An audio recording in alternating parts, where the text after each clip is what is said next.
Жаңы коомдук транспорттар менен бирге жаңы аялдамалар пайда болот. Аларды пайдаланууга алган ишкерлер жарымын коммерциялык максатта колдонсо, бир бөлүгү ыңгайлуу аялдамага айланат. Шаар тургундары коомдук транспортты күтүп жаткан учурда ал жерден сыналгы көрүп, Wi-Fi колдоно алат, желдеткич да орнотулат.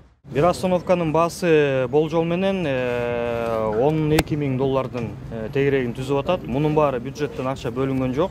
Бул биздин ошол эле турган арендаторлордун эсебинен жасалып атат. Жана ошо арендаторлор өздөрүнүн акчасын алып келип, ушул биздин шаарыбыздын инфраструктурасын өнүгүүсүнө мындайча айтканда чоң салымын кошуп аткан учуру.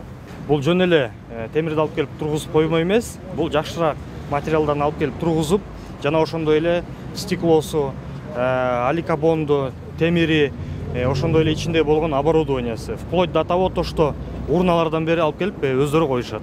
Аялдаманы көркүнө келтирип, анын жанында иш алып баруу үчүн ишкерлерден 11 кайрылуу түшкөн.